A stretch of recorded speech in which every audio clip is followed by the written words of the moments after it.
కీర్తనల గ్రంథము 88వ అధ్యాయము.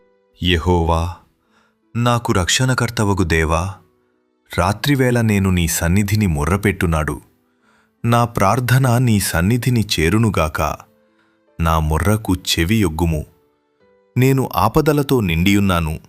నా ప్రాణము పాతాళమునకు సమీపించియున్నది. సమాధిలోనికి దిగువారిలో నేనొకనిగా ఎంచబడితిని. నేను త్రాణలేనివానివలె అయితిని. చచ్చిన వారిలో విడువబడినవాడనైతిని. నేను సమాధిలో పడియున్న హతులలో ఒకనివలె అయితిని. నీవిక స్మరింపని వారివలె అయితిని. వారు నీ చేతిలో నుండి తొలగిపోయియున్నారు గదా.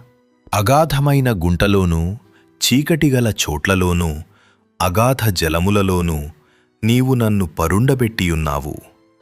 నీ ఉగ్రత నామీద బరువుగానున్నది. నీ తరంగములన్నీయు నన్ను ముంచుచున్నవి. నా నెలవరులను నాకు దూరముగా నీవు ఉంచియున్నావు. నీవు వారి దృష్టికి నన్ను హేయునిగా చేసియున్నావు.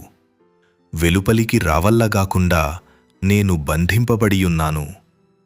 బాధచేత నా కన్ను క్షీణించుచున్నది. యెహోవా, ప్రతిదినము నేను నీకు మొర్రపెట్టుచున్నాను.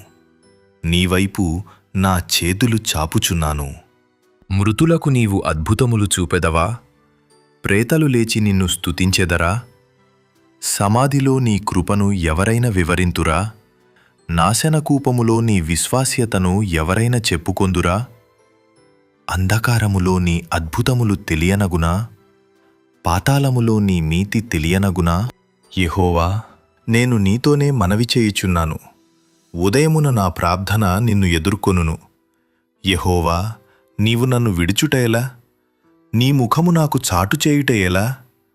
బాల్యము నుండి నేను బాధపడి చావునకు సిద్ధమైతిని. నీవు పెట్టు భయము చేత నేను కలవరపడుచున్నాను. నీ కోపాగ్ని నా మీదికి పొర్లియున్నది. నీ మహాభయములు నన్ను సంహరించియున్నవి. నీళ్లు ఆవరించునట్లు అవి దినమంట నన్ను ఆవరించుచున్నవి. అవి నన్ను చుట్టూర చుట్టుకొనియున్నవి. నా ప్రియులను స్నేహితులను నీవు నాకు దూరముగా ఉంచియున్నావు. చీకటియే నాకు బంధువర్గమాయెను.